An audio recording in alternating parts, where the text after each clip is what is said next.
Subscribe and click on the bell icon to get the notification of latest videos by BKT Media Private Limited.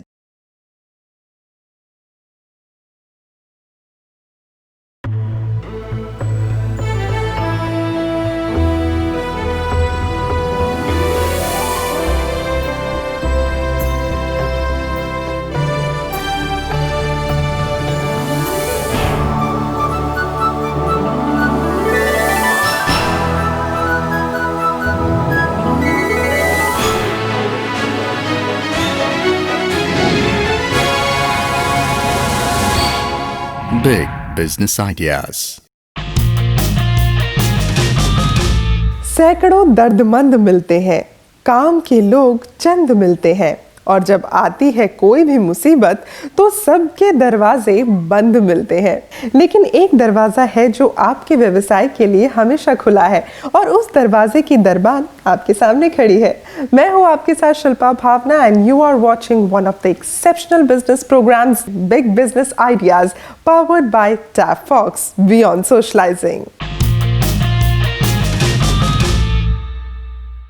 Bharat के पहले चुनाव के बाद 17 अप्रैल 1952 को भारत की पहली लोकसभा गठित हुई। उसके बाद बारंबार देश के लिए अनेकों कानून बनाए गए। 60-62 सालों में इन कानूनों में बहुत से फेरबदल किए गए, और अब पिछले 2 सालों में अनेकों कानूनों को खत्म किया गया और बहुत से नए कानून भी लाए गए। लेकिन क्या वाकई कानूनों में इस जमा घटा की जरूरत थी?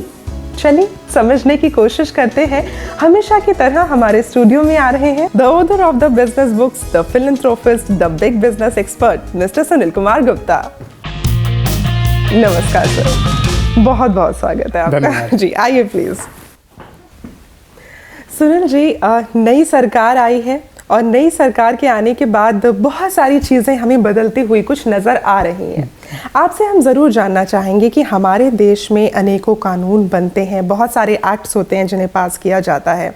अब जो ये नई सरकार आई है, इसने बहुत सारे एक्ट्स और बहुत सारे लॉज को तब्दील किया है, उसमें कुछ चेंजेस किए हैं। इस परिवर्तन को आप कैसे देखते हैं? ज़रूरत थी या कुछ नया करने के लिए ही किया गया है? नहीं, इसकी बहुत ज़रूरत थी। अगर हम देखें तो हमारे देश में पिछले 64 सालों में लगभग 1300 कानून खत्म किए गए, और ये मोदी सरकार ने पिछले 2 सालों में लगभग 1150 कानून खत्म किए हैं। वो इसीलिए जरूरी था कि कुछ कानून ऐसे थे जो ऑब्सलीट हो गए थे, उनकी कोई यूटिलिटी आज थी नहीं, लेकिन क्योंकि कानून थे तो एंटरप्रेन्योर को और एक आम आदमी को उससे परेशानी होती थी। बिल्कुल। तो क्योंकि हम चाहते थे, हमारा देश चाहता था कि ईज ऑफ डूइंग हो, आदमी को, एंटरप्रेन्योर को अपना बिजनेस करने में सुविधा हो, या जो भी अपना सर्विस करना चाहता है, कुछ भी करना चाहता है, उसको सुविधा होनी चाहिए। उस सुविधा को प्रदान करने के लिए जो हमारे देश में अनावश्यक कानून थे उनका खत्म होना जरूरी था, और वो प्रोसेस जारी है, अभी रुका नहीं है। 2 साल में इतने कानून खत्म हुए हैं, अगले 3 साल में आप देखोगे बहुत से और कानून खत्म होंगे। और कहीं ना कहीं अगर देखा जाए तो कुछ समय बाद हमें ये भी देखने को मिल सकता है कि बहुत कानूनों के लिए सिर्फ एक कानून आ गया और इजीली हम अपने काम को आगे बढ़ा सकते हैं। जैसे जीएसटी आ रहा है, जीएसटी आ रहा है, वो पूरे इनडायरेक्ट टैक्सेस में जितने भी कानून से सबको रिप्लेस कर रहा है। आपसे जानना चाहेंगे सुनील जी, किसी भी डेमोक्रेसी में जो एक पार्लियामेंट होती है, जो एक संसद होती है, वो एक बहुत ही महत्वपूर्ण रोल अदा करती है, और उस संसद में जो बैठने वाला सांसद होता है वो होता है जनता का प्रतिनिधि। तो वहां पर जो कानून बनते हैं वो हमारे देश की आर्थिक प्रगति को बहुत ज्यादा प्रभावित करते हैं। इस प्रगति को जो हमारे सांसद हैं लोगों तक पहुंचाने की कोशिश करते हैं, उसके बारे में आपका क्या विचार? देखिए, एक सांसद का बहुत महत्वपूर्ण रोल है। वो एक लेजिस्लेटर का काम करता है कि देश में जो भी कानून पास होगा वो उसको रिप्रेजेंट करता है, क्योंकि वो पब्लिक से जुड़ा होता है, ग्राउंड लेवल पे वो काम कर रहा होता है। तो एक तरह से हम ये कह सकते हैं कि जो एक सांसद है वो संसद के अंदर जनता की आवाज है। बिल्कुल ठीक बात है, इस बात को कहा जा सकता है, इसको कहा जा सकता है। और ये जो उसका रोल होता है लेजिस्लेटर का, ये बहुत महत्वपूर्ण होता है, क्योंकि वही कानून पास करता है। कोई भी बिल जब तक एक्ट का रूप नहीं लेता, जब तक कि हमारे दोनों सदन से पास ना हो जाए, और लोकसभा और राज्यसभा, और उसके बाद प्रेसिडेंट महोदय की उस पर मोहर ना लगे, जी। तो इसीलिए सबसे महत्वपूर्ण रोल सांसद का होता है। जी, तो ये जो जनता की एक आवाज रहती है, तो हमने आज कोशिश ये की कि उस आवाज को यहाँ पर बुला लिया जाए। तो विद योर परमिशन जरूर। दोस्तों, आपको ज़रूर बताना चाहेंगे कि आज के हमारे मेहमान एक ऐसी शख्सियत हैं जिनका जन्म एक साधारण किसान परिवार में हुआ, लेकिन आपने अपनी मेहनत से इस बात को साबित किया कि किसी भी व्यक्ति की पहचान उसके जन्म से नहीं, उसके कर्म से होती है। आज आप अनेकों लोगों का प्रतिनिधित्व करते हैं और संसद में उनकी आवाज़ को बुलंद करते हैं। Please welcome the member of parliament Lok Sabha Kurukshetra, Shri Rajkumar Saini.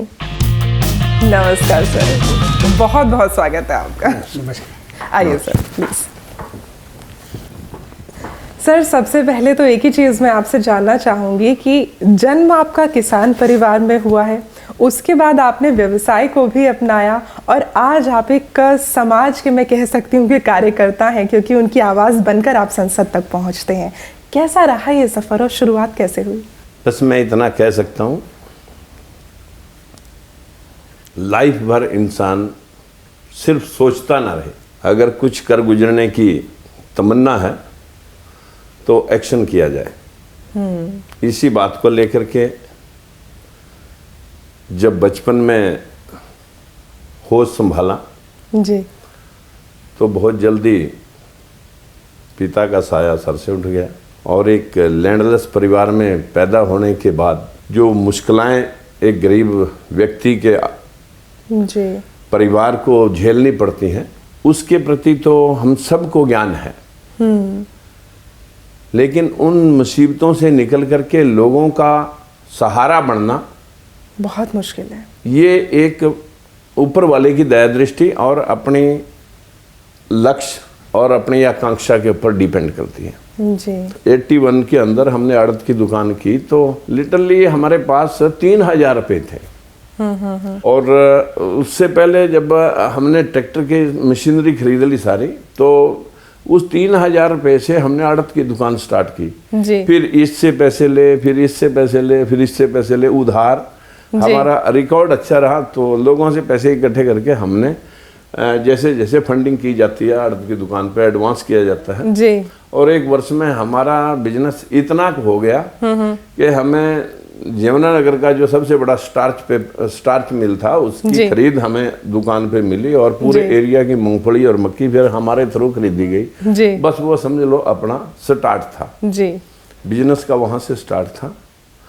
और उस स्टार्टिंग के बाद फिर पलट के देखा नहीं, परिस्थितियाँ कोई भी रही ना, हमने किसी का अपने तरफ रहने दिया और ना हमने अपना भी किसी के पास जाने दिया। और एक अच्छा एंटरप्रेन्योर होता भी वही है जो किसी भी परिस्थिति में बिल्कुल हार ना माने और मेहनत करने से वो कभी भी ना घबराए। हालांकि हमने कुछ लोगों से अभी बात की थी कि जब एक व्यवसायी पॉलिटिक्स के एक क्षेत्र में आना चाहता है या सामाजिक कार्य के एक क्षेत्र में आना चाहता है, तब लोगों के विचार उस पर कैसे रहते हैं, लोग कैसे देखते हैं एक एंटरप्रेन्योर को एज अ पॉलिटिशियन, आपको दिखाना चाहेंगे प्लीज। सक्सेसफुल पॉलिटिकल लीडर वही होता है जो एक सक्सेसफुल एंटरप्रेन्योर हो। Politics itself is like management और business is also a management. एक ह्यूमैनिटी को अगर आप कुछ काम कर रहे हैं उससे उसको फ़ायदा मिलता है तो ज़रूर करिए। उससे कुछ नहीं है कि एक पॉलिटिशियन एक बिजनेसमैन बन गया है, बिजनेसमैन पॉलिटिशियन बन गया, बट आपका एम अच्छा होना चाहिए। Aim should be good, aim अच्छा होना चाहिए। और politics is nothing but it's about management. आप कैसे देखते हैं इसे? देखिए, मुझे लगता है कि पॉलिटिक्स उससे भी आगे बढ़ के है, क्योंकि मैनेजमेंट में तो आपको सिर्फ अपना बिजनेस को या अपने एंटरप्राइज को मैनेज करना होता है, लेकिन एक एमपी, एक सांसद को अपने पूरे एरिया को रिप्रेजेंट करना होता है। बिल्कुल, बहुत बड़ा एरिया होता है जी। उन सब की नीड को समझना और देखना कि वो देश से कैसे रिलेट करते हैं उन चीज़ों को, उसके बाद जो संसद तक पहुँचाना, जी, उसको कानून में तब्दील कराना। तो मेरे को लगता है कि सांसद का रोल मैनेजमेंट के रोल से और बहुत बड़ा है। सैनी साहब, आप किस एम को लेकर आगे बढ़े इसमें? जैसे आपके एक क्षेत्र की जो भी समस्याएं होती हैं उनको जब लोकसभा तक पहुंचाना होता है, तो आप अपने लिए एज एन इंडिविजुअल क्या पैरामीटर्स रखते हैं कि मुझे इन समस्याओं को लेकर जाना है या जनता की ये बात है जो मुझे वहां संसद तक पहुंचानी है? देखिए, अपनी कंस्टिट्यूंसी के ऊपर तो हर आदमी थिंक करता है कि मुझे कल वोट लेने हैं जी, और मुझे इन समस्याओं को विशेष तौर पे ध्यान रखना है। मैं इससे अलग हट करके सोचता हूँ। मैं सोचता हूँ सबसे पहले हमारा देश, जी, आफ्टर दैट आवर स्टेट, जी, then after that our constituency और आवर विलेज और माय फैमिली और माई सेल्फ। जी एक पंच गांव की पंचायत में बनता है, जी मेंबर पंचायत जी। और मेंबर पार्लियामेंट तक जी मुझे सारे एक्सपीरियंस गेन करने का सौभाग्य प्राप्त हुआ ऊपर वाले की दुआ से। इस सारे एक्सपीरियंस में मुझे जो अनुभव है, मैं उस अनुभव को आपके साथ और बिजनेस से रिलेट करके आपको कुछ बात जरूर रखना चाहूँगा। प्लीज। ये सौभाग्य है मेरा कि आपने मुझसे एक सवाल ऐसा पूछा। जी सर। अगर मैं अपनी कंस्टिट्यूंसी की बात करूं तो सुबह से लेकर के शाम तक हजारों लोग अगर मिलते हैं तो उनमें 900 लोग जी बेरोजगारी के हाथों कोई भी बात का सवाल लेकर के, जी मेरे को कहीं एडजस्ट करवाओ, भूखा मर रहा हूं और माँ बाप के यहाँ इज्जत नहीं रही, ये नहीं जी। रही, वो नहीं रही। जी, मैं उस दुविधा से बाहर निकालने के लिए अपने देश के आला कमान को भी मिला हूं। तो बेसिकली अगर हम इस बात को समझना चाहें कि सैनी साहब, आपका जो एक क्षेत्र है, उस एक क्षेत्र से आप जब आवाज वहां संसद तक लेके जाते हैं तो आपका एक बड़ा ही प्राइम फोकस रोजगार को लेकर रहता है। इस बात को हम बिल्कुल मान मेरा सकते पहली हैं। प्रायोरिटी मेरी रहती है कि देश की जब तक ये युवा पीढ़ी जी हाथ में इसको काम नहीं मिलेगा तब तक हम कितनी भी स्कीमें लाएं, जी हम अपने देश को आगे नहीं बढ़ा सकते। आज चाइना अगर हमारे से बाद में आजाद होकर के आगे बढ़ा है, उसने अपने सभी युवाओं को रोजगार दिया, पॉलिसियां ऐसी बनाई कि एक मोबाइल बनाता है 50 घर उससे रोटी खाते हैं। बटन कोई बनाता है, केस कोई बनाता है, उसकी ट्रांजिस्टर कोई बनाता है, उसका बल्ब कोई बनाता है, अंदर से कार्ड ये कोई पूरा बनाता है। वही सेक्टर है जो हमारा micro small and medium enterprises जो अपने रहते हैं, सारे उसी सेक्टर के अंदर फॉल करते हैं। आपसे जरूर जानना चाहेंगे हम सुनील जी कि इस तरह से जब हम लोग एक रोजगार को बढ़ाने की बात कर रहे हैं, एमएसएमई का जो व्यवसाय है, जैसे साहब ने कहा कि जैसे चाइना ने इस चीज पर काफी जोर दिया है, अब जो कानून में चेंज आ रहा है या एक्ट में चेंज आ रहा है, क्या हम भी उसकी तरफ ध्यान दे रहे हैं ताकि हमारा जो एमएसएमई है वो सशक्त हो और साथ में रोजगार हमारे हर युवा के पास पहुंचे? हमारी सरकार की स्कीम है कि हम भारत को एक मैन्युफैक्चरिंग हब बनाना चाहते हैं। जब मैन्युफैक्चरिंग हब बनाते हैं तो उसमें एग्रीकल्चर के इक्विपमेंट भी बनते हैं, सारे इक्विपमेंट बनते हैं, बहुत सारे सर्विस सेंटर को भी बढ़ावा मिलता है और हर युवा को रोजगार भी मिलता है। उसी के इर्द गिर्द सारी स्कीमें हैं। चाइना में अगर आप देखें तो ओवर इंडस्ट्रियलाइजेशन है। अच्छा। चाइना में इंडस्ट्री जितनी चाहिए थी उसके देश को, उससे ज्यादा इंडस्ट्री चाइना में लगी है। तो उसका नुकसान क्या हुआ कि चाइना में आज की डेट में पोल्यूशन इतना ज्यादा है कि कई करोड़ लोग सिर्फ पोल्यूशन से मरते हैं।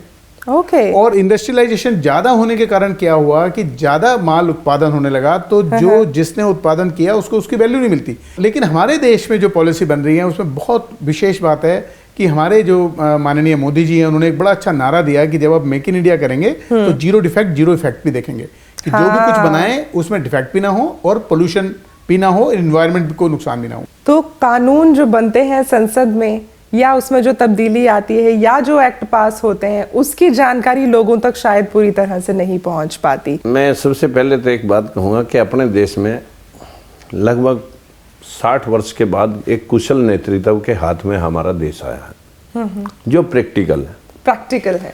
हमारे देश के अंदर अपार संभावनाएं हैं विकास की। जी। पूरा विश्व हमारे देश को एक बाजार के रूप में इस्तेमाल करना चाहता है। बिल्कुल, एक बहुत बड़ी मार्केट प्लेस है। लेकिन हमारे माननीय प्रधानमंत्री जी का सीधा विजन है कि भी हमारी युवा शक्ति के उपयोग के साथ उनके विकास के को देख करके, जोड़ करके जो हमारी कंडीशंस के ऊपर काम करना चाहेगा उसे हम साथ लेंगे। बहुत सारे एग्रीमेंट समझौते हुए जिनको लेकर के हमारे सांसद अपने देश के लोगों तक गए। भिन्नता में एकता जब तक हम नहीं देखेंगे और नहीं करेंगे तब तक हम इस देश को आगे बढ़ाने में कमजोर ही रहेंगे। और जैसा आपने बोला कि बहुत समय बाद हमें एक अच्छा नेतृत्व मिला है, तो हमें कोशिश करनी चाहिए कि उस नेतृत्व की चाल पर चल सके।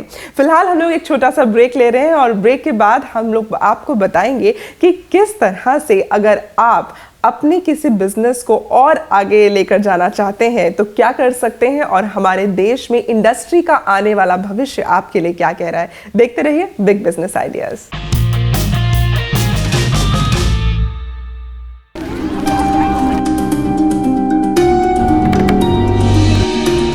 क्या नाम है बेटे आपका? कोयल। बेटे मैं आपके लिए चॉकलेट लाया हूँ, ये लो। मेरी मम्मी ने मना किया है किसी से कुछ नहीं लेना। बेटी के मासूम बचपन पर किसी की बुरी नजर ना पड़ने दें। आपकी सतर्कता बेटी के जीवन का वरदान है। खुद संभलें, और अपनों को संभालें। Delhi police, Delhi police. Break के बाद एक बार फिर से स्वागत है आपका। आप देख रहे हैं big business ideas powered by Tap Fox और आज हमारे साथ स्टूडियो में मौजूद हैं राजकुमार सैनी साहब, जो कि मेंबर ऑफ पार्लियामेंट हैं लोकसभा कुरुक्षेत्र कॉन्स्टिट्यूएंसी से, और हमारे साथ हैं mister Sunil Kumar Gupta, who is the expert of big business ideas. Saini साहब, आपसे हम ज़रूर जानना चाहेंगे, क्योंकि आप खुद भी इंडस्ट्रीज़ के दौर से गुजरे हैं, व्यवसाय के दौर से गुजरे हैं, मैन्युफैक्चरिंग के दौर से गुजरे हैं। आपसे हम जानना चाहेंगे कि आज के समय में अगर आप देखते हैं इंडस्ट्री के इस फ्यूचर को, तो कैसे देखते हैं? क्या कुछ और है जो आने वाला है? सुहाना आसमान दिखता है आपको, या फिर कुछ और चुनौतियां हैं जो नजर आती हैं? देखिए, जब मैं खेत में किसान के तौर पे काम करता था, अगर मेरे रात को मोटर के ऊपर पटा टूट के 1 फुट छोटा भी हो गया, तो मैंने तारों का रिंग बना करके पटे की उसकी कमी को पूरा करके रात को बिजली खराब नहीं होने दी। जो आज इंडस्ट्री में चलाता हूँ वो मैक्सिमम 50 करोड़ रुपए की उसके ऊपर बैंकों से उसके इन्वेस्टमेंट है जी। और उसके अलावा अगर मेरे अकॉर्डिंगली दूसरी इंडस्ट्री के बहुत सारे लोग हैं जो 500 करोड़ रुपए के लोन लेकर के बैठे हुए हैं जी। जो मोदी जी का skill India, make in India का जो विजन है, जब तक हम कंपैरेटिवली सभी को आगे बढ़ने का बराबर चांस नहीं देंगे, मुझे लगता है हम अपने देश की इंडस्ट्री को खो बैठेंगे और सारे रोजगार हमारे हाथ से छीन जाएंगे। ये एक आदमी का अपना विजन है कि मिनिमम इन्वेस्टमेंट से मैक्सिमम प्रोडक्शन और क्वालिटी गुड का प्रोडक्शन जो आदमी इस देश के अंदर लाएगा। मैंने ग्रेजुएशन करने के बाद एक दिन भी अप्लाई नहीं किया एम्प्लॉयमेंट के लिए, अपने लोगों का रूढ़ी मिट्टी ढोली और लोगों को ट्रेनिंग देता हूं कि आप भी सरकार की तरफ मत देखते रहिए कि सरकार ही सब कुछ करेगी। हुनर सीखिए, आगे बढ़िए। खुद भी अपना काम करना जरूरी है, बिकॉज वही जो चीज आपने बोली, हुनर सीखना जरूरी है। हुनर सीखिए और फिर आगे बढ़िए। आज का विजन भी हमारी सरकार का यही चल रहा है। आपसे मैं जरूर जानना चाहूंगी सुनील जी कि जब इस तरह से जो छोटे एंटरप्रेन्योर्स हैं या जो छोटे मैन्युफैक्चरर्स हैं, वो भी एक्सेल करना चाहते हैं एक इंडस्ट्री में, सेम इंडस्ट्री में अगर एक बिग एंटरप्रेन्योर भी है, तो कैसे उनका एक सामंजस्य बिठाया जा सकता है? क्या के लिए संसद में कोई समाधान निकाला जाता है, या सांसद का उसमें क्या रोल रहता है, अहम भूमिका रहती है? मेरे को लगता है कि इसका समाधान ऑलरेडी मोदी सरकार ने निकाल दिया है जी। आज की डेट में जो हमारा एमएसएमई सेक्टर है, जिसे हमें स्मॉल, जो हमारे माइक्रो, सूक्ष्म, मध्यम और जो हमारा उद्योग है एमएसएमई, वो हमारे देश की रीढ़ की हड्डी है जी। और उसको इतनी सुविधाएं हैं। अगर मान लीजिए एक प्रोडक्ट एमएसएमई ने बनाया जी, और उसमें वो सारी क्वालिटी हैं, वो हमारे सारे स्टैंडर्ड्स को पूरा करता है जी। और वही प्रोडक्ट यदि मान लीजिए बहुत बड़ा इंडस्ट्रीज बनाता है जी, तो हमारे देश में मैं आपको बता दूं कि हमारे पब्लिक सेक्टर अंडरटेकिंग, मतलब गवर्नमेंट ऑफ इंडिया को ये मैंडेट है कि 20% कम से कम माल उनको एमएसएमई से जरूर खरीदना पड़ेगा। और यदि उनकी क्वालिटी सेम होती है तो वो 100% एमएसएमई से खरीदता है। क्योंकि जो हमारे देश में पब्लिक सेक्टर की हम अगर बात करें और प्राइवेट सेक्टर की बात करें, दोनों सेक्टर्स में आप जो सर्टिफाइड, जो हमारे देश के ब्यूरो ऑफ इंडियन स्टैंडर्ड बने हुए हैं और बाकी बहुत तरह के पैरामीटर्स, मानक संस्थाएं हैं और बहुत सारे तो हमारे स्टैंडर्ड बने हुए हैं, उन सब स्टैंडर्ड पे यदि आपका प्रोडक्ट पूरा खरा उतरता है तो मैं ये मानता हूं कि पब्लिक सेक्टर अंडरटेकिंग बड़े उद्योगपति का माल नहीं लेगा, आप ही का माल लेगा। क्योंकि उसको 20% तो आपसे लेना ही है, वो बड़े उद्योगों से ले ही नहीं सकता। उनके लिए मैंडेट है, उनके लिए मैंडेट है। और उसमें भी उसका 20% वो उन वीकर सेक्शन से लेता है जो बहुत छोटे सूक्ष्म लगा के चल रहे हैं और SC ST कैटेगरी से बिलोंग करते हैं जी। तो आज हमारे देश में जो छोटा इंडस्ट्रियलिस्ट है, उसको आगे बढ़ाने के लिए बहुत सारे स्कीमें आई हैं जी। आपसे जरूर जानना चाहेंगे, जैसा अभी आपने बोला कि बहुत सारे कानून जो हैं उन्हें खत्म किया गया है और बहुत से ऐसे कानून हैं जो खत्म होने की कगार पर हैं। इसमें सांसदों की एक बहुत अहम भूमिका रहती है। मैं चाहूंगी कि आप जरूर इस पे एक बार जरूर रोशनी डालें कि जो हमारे जो सांसद हैं, जो हमारे मेंबर ऑफ पार्लियामेंट्स रहते हैं, उनकी जो एक्टिविटीज रहती हैं, उस एक्टिविटी का कैसे हमारे देश पे असर पड़ता है और वो कौन कौन सी खास एक्टिविटी हैं जिसके बारे में हमें जानना जरूरी है। एक लोकल एरिया डेवलपमेंट फंड होता है जो कि हर सांसद को मिलता है, या तो वो उसको अपने मेडिकल के क्षेत्र में लगाएगा, या शिक्षा के क्षेत्र में लगाएगा, या इंफ्रास्ट्रक्चर के क्षेत्र में लगाएगा, या सोशल वेलफेयर के प्रोजेक्ट में लगाएगा। उस यहाँ एक विशेष बात ये होती है कि जो लोकसभा का सांसद होता है उसको ये सारा अपने एरिया में लगाना होता है, लेकिन जो राज्यसभा का सांसद होता है वो उस फंड को पूरे स्टेट में लगा सकता है। और राज्यसभा में भी जो नॉमिनेटेड सांसद होता है वो उसको पूरे देश में लगा सकता है जी। और साथ में हमारे कॉन्स्टिट्यूशन में एक प्रोविजन किया गया है कि जो भी पंचायत या म्युनिसिपैलिटी होंगी जो ग्राउंड लेवल पे काम करती हैं उसमें भी रिप्रेजेंटेशन सांसद का होता है। और जितनी भी सेंट्रल गवर्नमेंट की स्कीम होती हैं जब वो इम्प्लीमेंटेशन हो रही होती हैं तो सांसद ऑटोमेटिकली उसमें स्क्रूटनाइजर होता है अपने क्षेत्र में देखने के लिए कि वो ठीक से इम्प्लीमेंट हो रही है कि नहीं हो रही। जी, तो यहाँ पे जो आपने दो बड़ी खास बात कही है, एक इम्प्लीमेंटेशन की, दूसरा डेवलपमेंट के लिए फंड दिया जाता है ताकि आप अपने एक क्षेत्र में उसे लगाएं। आपके लिए कुछ हमारे पास खास है, आपको दिखाना चाहेंगे, उसके बाद इसी सब्जेक्ट पे हम वापस लौटेंगे please. I belong from Karnal. अगर करनाल में मैं ये जो प्राइमरी स्कूल्स होते हैं, गवर्नमेंट स्कूल्स होते हैं, वहाँ पे चीज़ें आती हैं, एग्जीक्यूशन इज़ डैम पुअर। एक बार बिल्डिंग खड़ी कर दी, टीचर्स आते हैं because they know they have to, उनको पेमेंट मिलनी है, बट वही जो मेन प्रॉब्लम है एग्जीक्यूशन की, इसलिए थोड़ा सा फंड एग्जीक्यूशन के लिए मस्ट है, अदर देन कि आप और फंड्स लाते जाओ। इनका कहने का मतलब है कि और फंड्स लाते रहें, उससे बेहतर ये है कि जो फंड है उसे अच्छे से एग्जीक्यूट किया जाए। तो आप कैसे इंश्योर करते हैं कि जो फंड आपके पास है आप उसे अपने इलाके में अच्छे से एग्जीक्यूट कर पाएँ? मैंने इस सरकार के और पहली सरकार का डिफरेंस स्टार्टिंग में ही बता दिया था कि पहली सरकार कहती थी कि रुपये में 15 पैसे जाते हैं, स्कीम में जाते, स्कीम में तब भी थी अब भी है। हाँ। अब स्कीमों का विजन जो है देश के वास्तविक ढांचे को प्रमोट करना है, हमारी इंडस्ट्री को सिक्योर करके आगे बढ़ा करके बच्चों को रोजगार के साथ जोड़ना है जी। फर्क सिर्फ ये है कि जो लोग उन सरकारों में एम्प्लॉयर थे या जो जुड़े हुए थे जी। या सर्विस में थे वो आज भी हैं। हाँ। बहुत सारे लोगों का विजन ठीक हो गया, व्यक्ति को देख करके व्यक्ति बदल जाता है। लेकिन बहुत सारे लोगों की हैबिट जो है ना वो बहुत ज़्यादा देर तक मैलाफाइड होने की वजह से नहीं बदल पाती।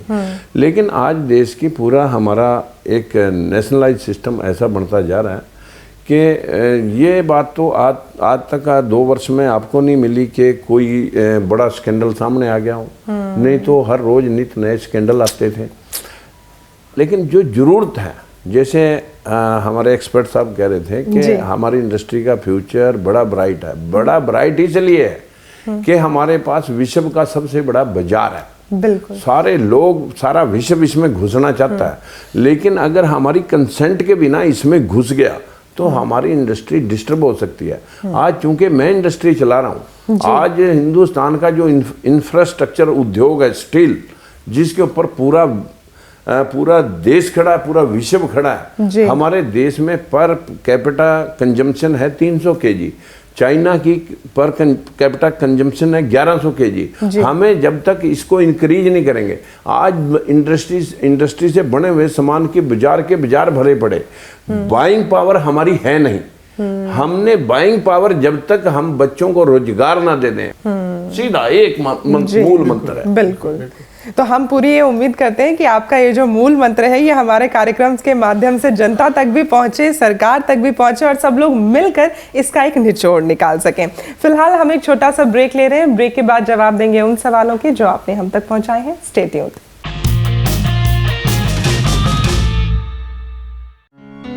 अच्छा किया बबलू जो तुम इन छुट्टियों में यहाँ रहने चले आए। तुम होते हो तो मुझे श्रेया की कोई चिंता नहीं होती। अच्छा मैं चलती हूँ, ऑफिस के लिए लेट हो रहा है। ठीक है मम्मा, मुझे अकेले छोड़ के मत जाओ। अकेले कहाँ बेटा, बबलू भैया है ना। हाँ हाँ, मुझे नहीं रहना भैया के साथ, भैया गंदे हैं।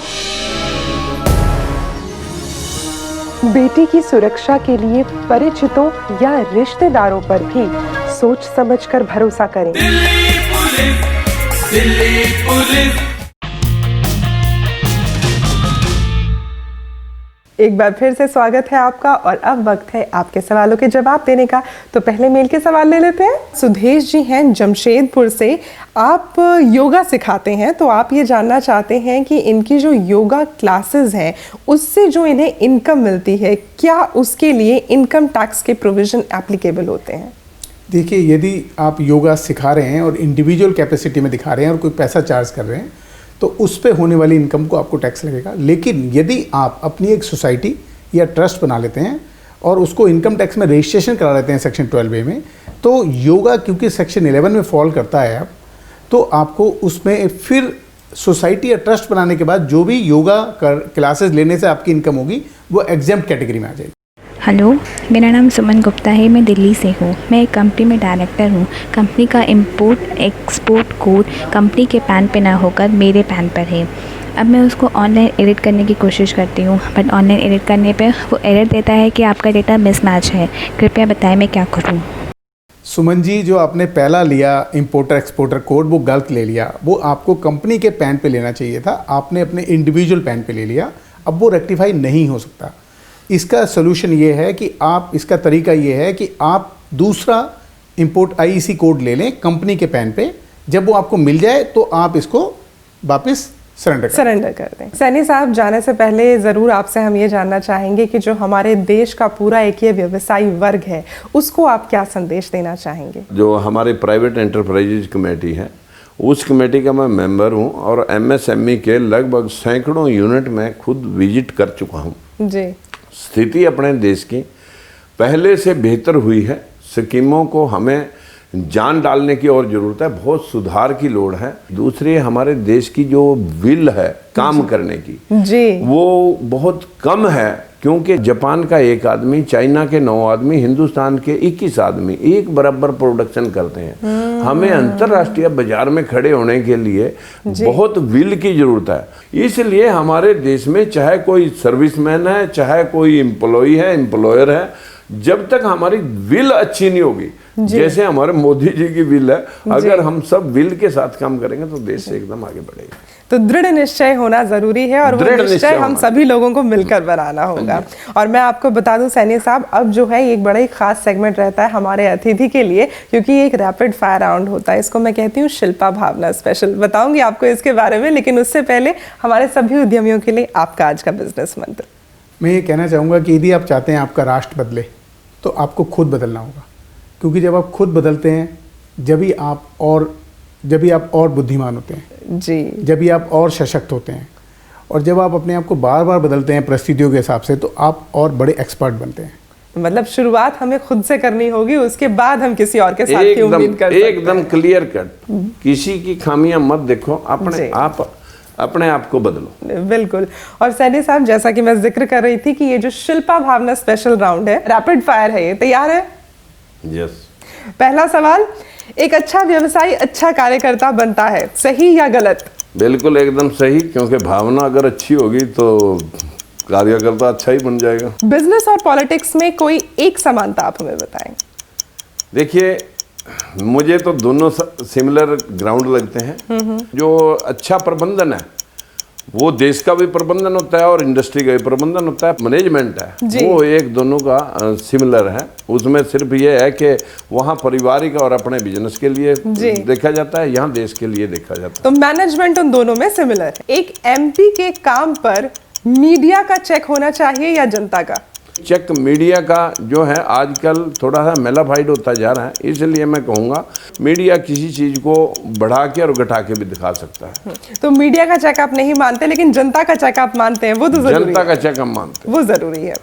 आप किसको ज्यादा प्रेफर करते हैं, राजकुमार सैनी, एन एंटरप्रेन्योर और अ सोशल वर्कर?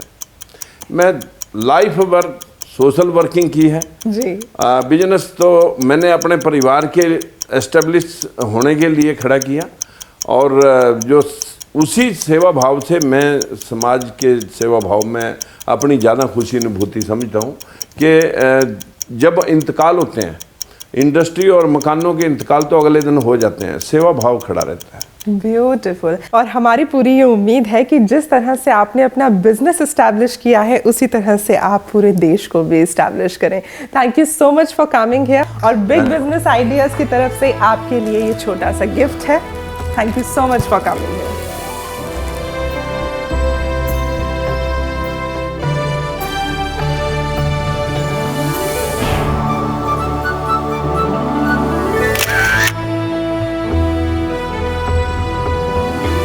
दोस्तों, जिंदगी का तजुर्बा कहता है कि मिट्टी की पकड़ बहुत मजबूत होती है और संगमरमर पर पांव फिसलता है। इसीलिए ज़रूरी है कि हम जिंदगी में चाहे कितनी ही आगे क्यों ना बढ़ जाएं, लेकिन अपनी मिट्टी से हमेशा जुड़े रहें, क्योंकि मिट्टी से अलग होना किसी भी पेड़ के लिए आज़ादी तो बिल्कुल भी नहीं है।